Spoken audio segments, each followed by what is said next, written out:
This case presents the problem of an adult who experiences stable tachycardia. Identification of stable tachycardia begins with assessing the patient for serious signs or symptoms, such as chest pain, shortness of breath, decreased level of consciousness, hypotension, shock, pulmonary congestion, congestive heart failure, and AMI. Patients with serious signs or symptoms related to the tachycardia should be managed according to the algorithm for unstable tachycardia. If the patient does not show any of these signs and symptoms, the priorities are to identify the arrhythmia leading to tachycardia and to treat the arrhythmia. Stable tachycardia can take many forms, including sinus tachycardia, paroxysmal supraventricular tachycardia, atrial fibrillation, atrial flutter, wide complex tachycardia of uncertain type, and ventricular tachycardia. For stable arrhythmias, vagal maneuvers and drug therapy should be attempted first. If unsuccessful, synchronized cardioversion should be performed. Skills needed for successful performance in this scenario include initial patient assessment, administration of supplemental oxygen, rhythm diagnosis, treatment algorithm based on arrhythmia, vagal maneuvers, drug therapy, and synchronized cardioversion. We will now see an emergency situation involving a patient who experiences stable tachycardia due to PSVT. Good morning, Mr. Holland. How are you today? Fine, Good. Your monitor shows that your heart is beating a little fast, so we're going to check you. thank you. That's what I am here for. Okay. I'm going to get your pressure. I'll get the pressure. Okay. Because your heartbeat is beating a little fast, you get to get lucky and you have two of them, okay? I'm going to listen at your heart and lungs. My stethoscope's a little bit cold, so I apologize. We'll take good care of you. You're just going to feel some tightness on your arm. Almost finished. Pressure is 150/80. Okay, that's it. Heart rate's 145, respirations are 14, the lungs appear clear. What's his history? He has a history of mitral valve prolapse. He came in the other night with unknown tachycardias. Okay, do we have an oxygen saturation on him? Yes, doctor, about 96%. Okay, let's increase his oxygen to 6 liters, please. Mr. Holland, your heart is beating fast. We're going to do some tests and procedures to see if we can get your heart to slow down, okay? Let's get a steady EKG and a set of electrolytes, please. Okay. I need stat labs in room 114. Mr. Holland, I'm going to listen to your heart and lungs, okay? I need you to turn your head this way for me. Back this way. You're not having any chest pain or anything, are you? No. Take some deep breaths for me. In and out. Slow, deep breaths. Again.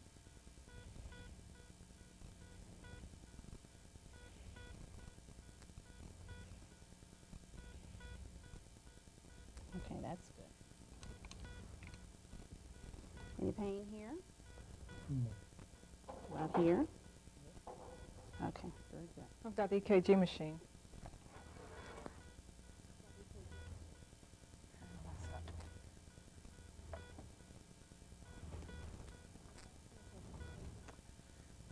Okay, Mr. Holland, I'm going to take an EKG. This is just for us to look at your heart from 12 different angles to see what's going on, okay? Quite painless. Okay.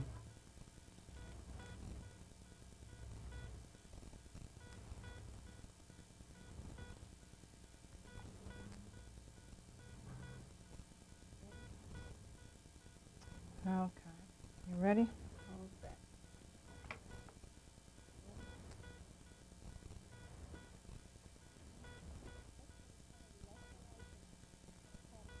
Let's get a set of electrolytes and also a set of cardiac enzymes, please.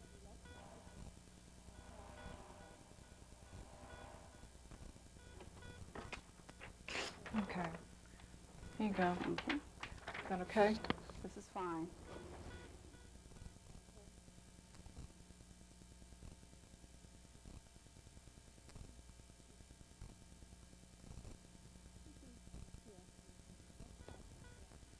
seems to be in PSVT. Let's try some carotid massage on him. I'll check for carotid bruise. May I have your pillow, please?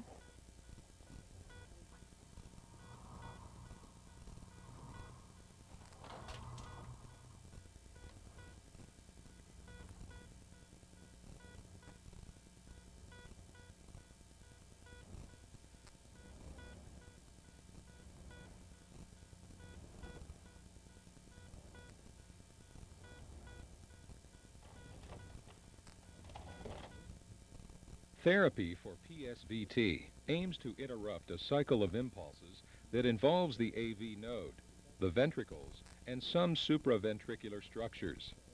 Vagal maneuvers increase parasympathetic tone and slow conduction through the AV node. Carotid sinus massage should be performed carefully with ECG monitoring and should be used cautiously in the treatment of older patients. An IV line, atropine sulfate, and lidocaine should be available for immediate use. Carotid sinus massage is contraindicated in patients with carotid bruit, and simultaneous bilateral massage should not be performed. Okay, no bruise present. Need you to turn your head to this side for me. Thank you.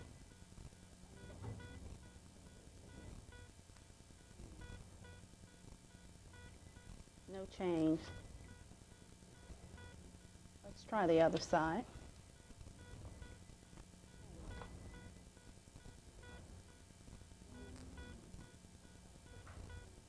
Still no change. Let's try a 6 milligram IV bolus of adenosine, please.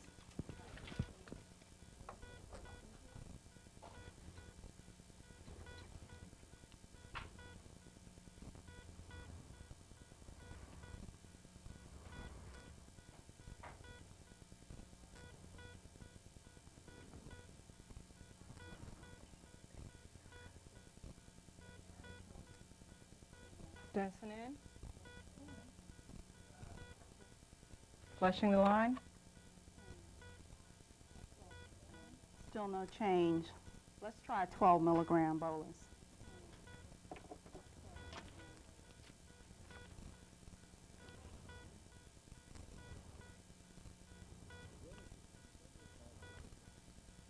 Adenosine has several positive effects, including depression of AV and sinus nodes and termination of AV nodal reentrant tachycardia. Adenosine may also clarify diagnosis of atrial fibrillation, atrial flutter, and atrial and ventricular tachycardias by producing transient AV block, and may be used with wide complex tachycardia of uncertain type. However, adenosine has a short half-life, which may allow PSVT with adenosine to recur. Transient side effects of adenosine include flushing, chest pain or tightness, brief periods of assist or bradycardia, and ventricular ectopy. Adenosine is less effective in patients taking thiophylline and should be avoided in patients on dipridamole. If the first 6 milligram bolus of adenosine is ineffective, a second bolus of 12 milligrams may be given in 1 to 2 minutes. Line is flushed. Still no change. Let's go with verapamil. 5 milligram bolus over, let's say, 1 to 2 minutes.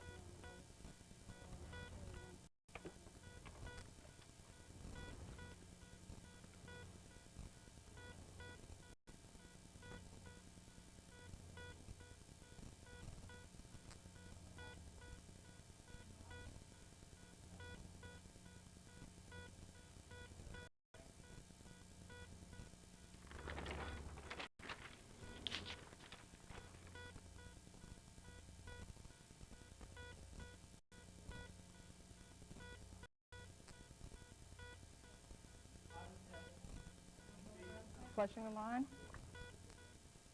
Following initial drug therapy with adenosine, the treatment algorithm for PSVT depending on the width of the QRS complexes.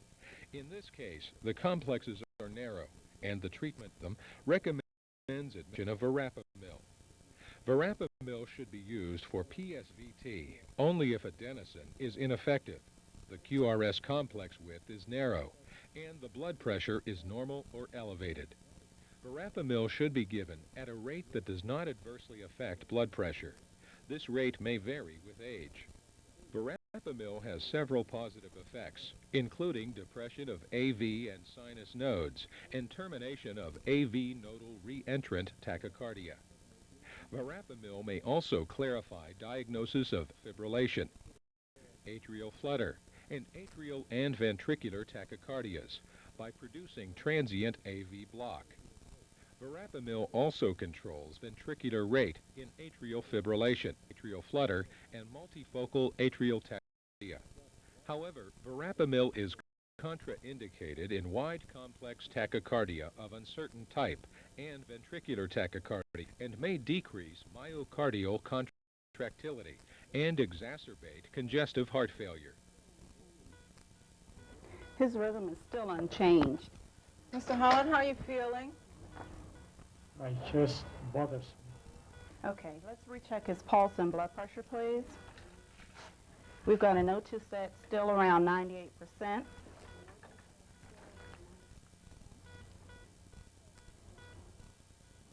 Okay, his pulse is still 145. Okay. Mr. Hall? From his history, he's not Johnson. 150 over 80. Okay, we're going to need to do some synchronized cardioversion on him. Let's get an intubation tray and make sure the suction setup is working. We need some sedation, diazepam, 5 milligrams IV slowly, please. Mr. Holland, we're going to try something different to get your heart to slow down, okay? All right. Very good. How are you doing, Mr. Holland? Still is bothering me. You feeling okay? He's ready. Good. You want to recheck his blood pressure for me, please? Yes, doctor. If drug therapy is unsuccessful or the rhythm becomes unstable, synchronized electrical cardioversion should be performed. 250 joules, doctor? No, let's start with 100 because of his symptoms. Pressure is 140 over 70. Okay, I've got synchronization, charging, all clear, tracking now.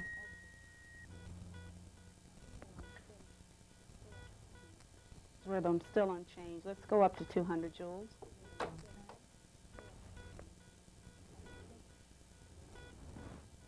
I've got synchronization, charging, all clear, tracking now.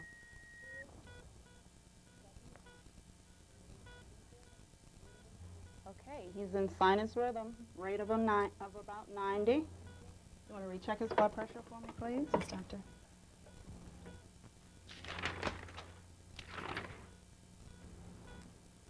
Could we also get a stat ECG on him? Pressure is 130 over 70. Good. He needs to be monitored for any further arrhythmias, and you can page me if he has any other problems. Yes, doctor.